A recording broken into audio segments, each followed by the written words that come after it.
Alors, on a souhaité lancer l'étude filière agrumes parce qu'on pense que ça revêt d'une importance capitale.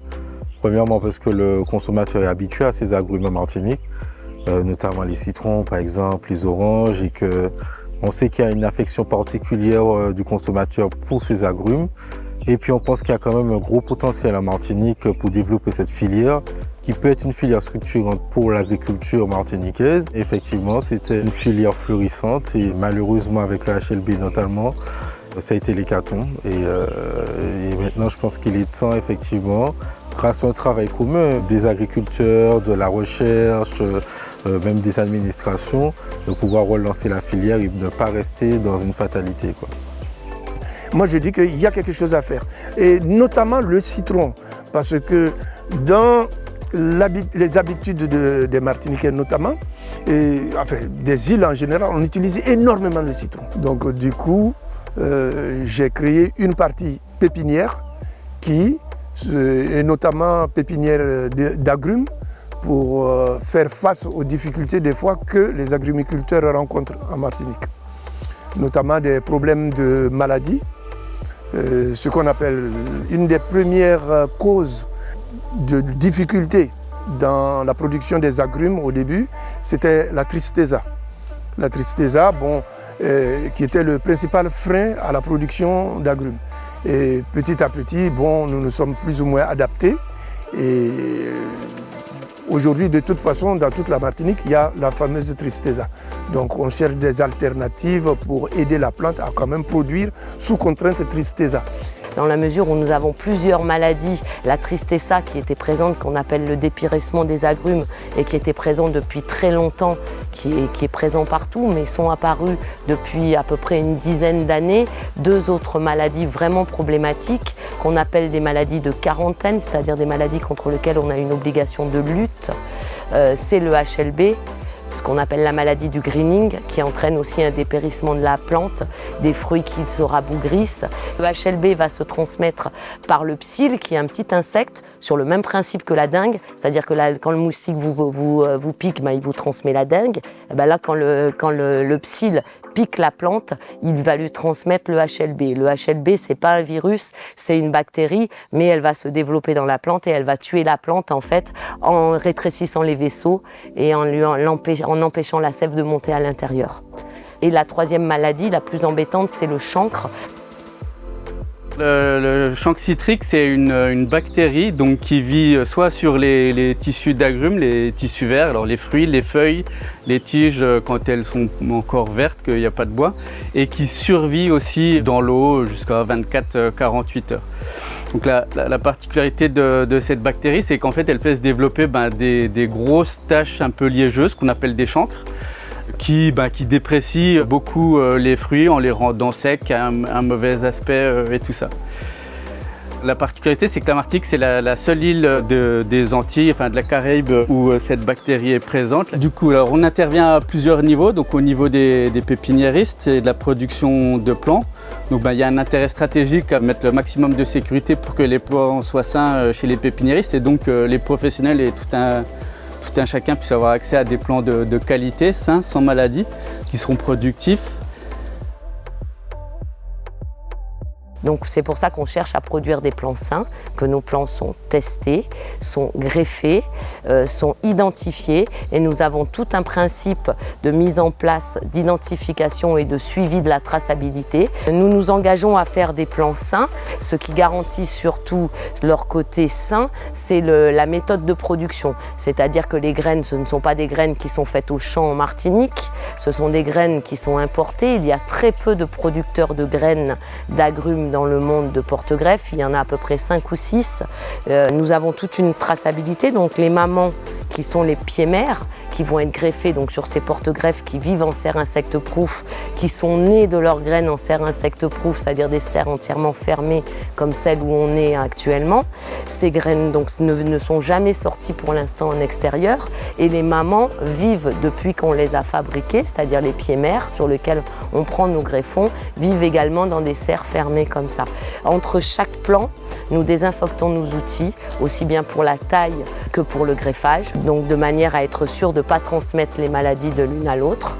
Nous avons des protocoles de traitement qui sont assez importants, ainsi que des protocoles de prophylaxie qui sont très rigides. C'est-à-dire qu'il n'y a aucun déchet qui reste dans les serres, les sols sont nettoyés régulièrement, les plantes sont produites uniquement dans du terreau, de manière à ce qu'on n'ait pas de risque de ramener des maladies par le substrat.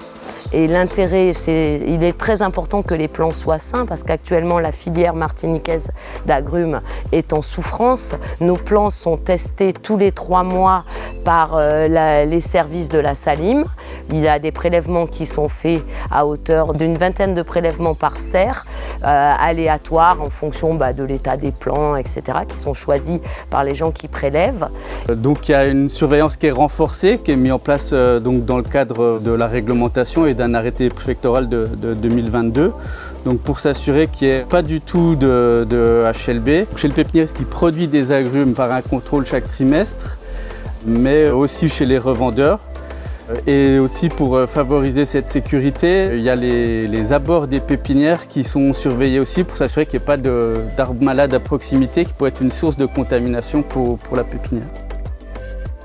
Nous travaillons donc dans le cadre d'un programme de recherche sur agrumes.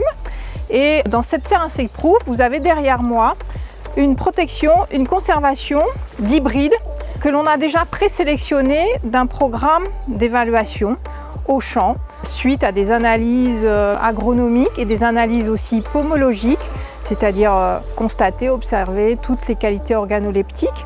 Et donc on a déjà resserré un premier groupe d'individus et on est en train de les protéger ici, on va les regreffer et on les protège ici en serre insect-proof parce que comme ça on s'affranchit des maladies, notamment du Wine-Glumbing, le HLB, qui est entre autres véhiculé par un vecteur ailé, le psylle. Et donc ce psylle ne franchit pas ces barrières de film insect-proof. On essaye d'évaluer du matériel innovant, tolérant aux bioagresseurs, comme en introduisant des hybrides, mais à tous les étages, c'est-à-dire qu'on va travailler aussi sur les porte-greffes et aussi sur les hybrides. Donc sur les hybrides, on a à peu près une collection de 200 individus pour lesquels déjà on commence déjà à envisager une petite trentaine d'individus qui sont encore en cours d'évaluation. Et puis sur les porte-greffes, on compare les porte-greffes. Alors là, déjà, il y aura un gros travail de vulgarisation de ce qui se fait, que ça sorte du cadre recherche, administration, pour que les producteurs savent qu'il y a quelque chose qui est en train de se préparer et que tous les acteurs se mettent au combat pour pouvoir relancer cette filière. Et ensuite, effectivement, il y a d'autres projets qui sont dans les tiroirs, notamment aussi on a une réflexion beaucoup plus globale sur le développement de la diversification. Donc voilà, je pense qu'on a de beaux jours devant nous, notamment pour la filière agrumes. Pour quelqu'un qui veut se lancer dans la production d'agrumes, cela peut se faire. Il faut être simplement très intransigeant sur, je dirais, tous les problèmes phytosanitaires et tout. Et aussi, et surtout, acheter des plants sains. Parce que si le plant n'est pas sain dès le début, forcément tu vas à la catastrophe. Et c'est en cela que je dirais le CIRAD, l'IT2 et le groupement, je dirais, des agrumiculteurs en Martinique, en tout cas, ont travaillé, ont essayé d'élaborer des éléments pour nous permettre de propager des plants qui sont sains. Notamment, on a fait des séminaires, on a fait un peu de tout, en compagnie, je dirais, des techniciens de l'IT2 Guadeloupe.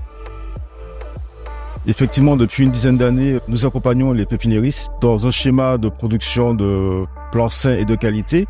L'objectif, c'est de garantir la qualité sanitaire plants d'agrumes.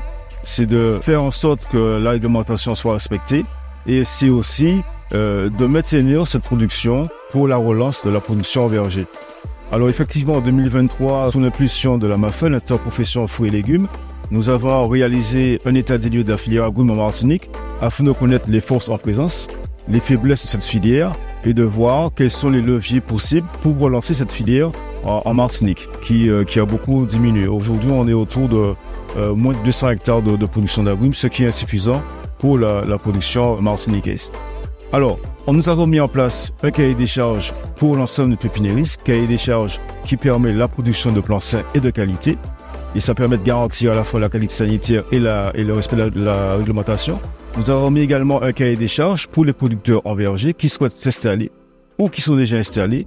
Et cela permettra aussi de débloquer les aides POSEI pour l'aide à la production de plants de qualité. Enfin, nous avons mis également un cahier des charges de recommandations pour les pépiniéristes pour mieux les aider à mettre en place les infrastructures et les structures nécessaires à la production de plants de qualité sains, maillon indispensable pour lancer cette filière. Et bien sûr, nous avons l'appui de l'ensemble des partenaires que sont le CIRAD pour l'aspect recherche, notamment au niveau variétal, le CRB de Corse, pour justement apporter des solutions innovantes au niveau variétal, mais au niveau des porte-greffes, pour permettre à cette filière d'être lancée avec des variétés tolérantes aux citrusiguinines et aux champignon citriques. De la Fredon qui nous accompagne aussi, et puis de la Chambre d'agriculture qui accompagne ces producteurs au niveau de la communication de tous les résultats de recherche que nous pouvons avoir.